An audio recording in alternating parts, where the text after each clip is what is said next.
अब आ जाते हैं 30 डेज आपने एमसीक्यू लगाए, 30 डेज आपने रिवीजन किया, जो आपके पास नोट्स है उससे, उसके बाद में आप आएंगे कहां पर, आप आएंगे इस वाले फेज में जब आपके पास आखिरी 30 दिन होंगे। आखिरी 30 दिन में आपको क्या करना है, आखिरी 30 दिन में आपको लगानी है एफएलटीज। क्या लगानी है, एफएलटी, फुल लेंथ टेस्ट। अब इसमें सारी चीजें बंद कर देंगे। देखो मैं आपको सही स्ट्रेटेजी बता रहा हूं जो मेरे हिसाब से सही है, हो सकता है आप में से किसी को और कोई स्ट्रेटेजी लगे तो you can go with it, I don't have any issue. मुझे जो लगता है वो मैं आपको बता रहा हूं। एक दिन में आप आराम से मिनिमम बता रहा हूं, मिनिमम सबसे कम 3 एफएलटी लगाओ। 3 एफएलटी मतलब एक दिन में 300 क्वेश्चन, एक दिन में 300 क्वेश्चन।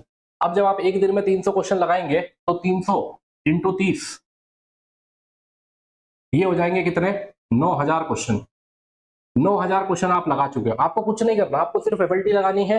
एफएलटी लगा के उसका एनालिसिस करना है कि भाई जैसे एग्जांपल 1.5 घंटे में मैक्सिमम पेपर लग जाएगा आपका, 1.5 घंटे में आराम से 100 क्वेश्चन लगा दोगे। कोई जोड़ घटाना तो करना नहीं है उसमें, ना कोई रीजनिंग आ रही है, आपको 100 क्वेश्चन करने 1.5 घंटे में आसानी से लग जाते हैं। लगाइए, 1 घंटा आपको लगेगा एनालिसिस करने में, और ऐसा मैं मान के चल रहा हूँ आखिरी महीने तो 10 घंटे पढ़ोगे, आखिरी महीने तो 10 घंटे पढ़ोगे।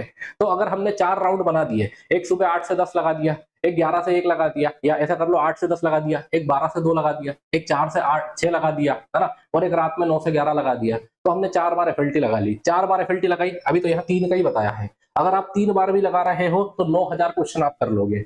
ये जो 9000 क्वेश्चन है, अब इसमें क्या आपका एमपी का करंट आ रहा है क्या, बताना जरा। बिल्कुल आ रहा है। क्या आपका इंडिया का करंट आ रहा है, बिल्कुल आ रहा है। क्या आपका अंतरराष्ट्रीय करंट आ रहा है, बिल्कुल आ रहा है। आ रही बात समझ में, सबके करंट अफेयर आपको मिल रहे हैं इसमें। जो गलती करोगे समझ में आ जाएगा, जो गलती करोगे समझ में आ जाएगा। इसमें 2 चीज और करिएगा, वो क्या करना है आपको कि एनालिसिस तो जरूरी है ही है। नंबर 1 एनालिसिस तो जरूरी है, एक आंसर शीट की कॉपी जरूर लेके आना। आंसर शीट की मतलब वो गोले भरने वाली आती ना, 4 गोले, एक एक मतलब number 1 question, number 2 question, number, क्योंकि आपका पेपर ऑफलाइन ही होगा तो आपके पास में ये होना चाहिए। क्वेश्चन पेपर में वो टिक लगाने की आदत छोड़ो कि भाई 1 का 1, 2 का बी, 3 का सी, ना वो नहीं करना। आप ये करो, क्योंकि मैंने बहुत से ऐसे होनहार बच्चे देखे हैं जो यहाँ पर एक गलती कर जाते हैं, बहुत अच्छे हैं, बहुत मेहनती है, बहुत पढ़ाकू है, लेकिन क्या किया, उन्हें पता था 71 क्वेश्चन, 72 क्वेश्चन, 73 क्वेश्चन, है ना। अब 72 का आंसर बी था, 71 में लगा दिया बी, भर दिया, ठीक है।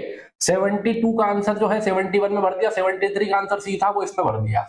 अब बताओ ये इसको पाप नहीं कहे तो क्या कहोगे, ये तो पाप हो गया ना। ये क्यों हुआ, नर्वस, प्रेशर, टेंशन, घबराहट, इसकी वजह से हुआ। करना क्या है, सिंपल सा है, जब आप ये लेके आओगे और ऐसे 300 बार भर चुके होगे तो आप कॉन्फिडेंट रहोगे गोले भरने में, 100% गोले भरने में कॉन्फिडेंट रहोगे, फिर दिक्कत नहीं आएगी, फिर कभी भी दिक्कत नहीं आएगी। इसीलिए इसकी प्रैक्टिस जरूर करना, लोग ये नहीं करते हैं और इस वजह से बहुतों को नुकसान होता है। तो ये आप करिएगा, आंसर शीट लेके बैठिएगा।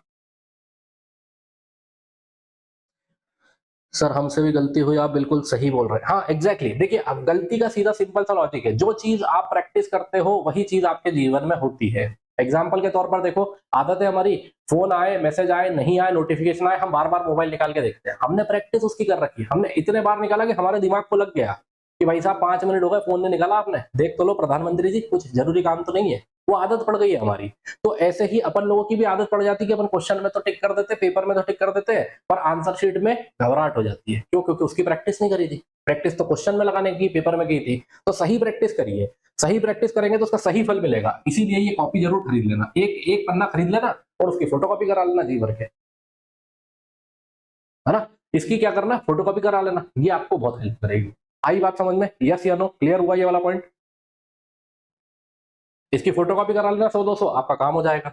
अब आंसर शीट आपका हो गया, एनालिसिस आपका हो गया। अब देखो 9000 क्वेश्चन तुमने यहां लगाए, और ये देखना जरा इधर, यहां पर हर दिन आपने, मैं मान रहा हूं 100 क्वेश्चन भी लगाए, तो 3000 क्वेश्चन इधर लगाए, 3000 क्वेश्चन, तो 9000 और 3000 इसको जोड़ दे क्या, 9000 क्वेश्चन और 3000 क्वेश्चन, ये मैं 3 एफएलटी का बोल रहा हूं। अगर 4 लगाई तो बात ये अलग हो गई, 12000 क्वेश्चन आप लगा चुके होंगे।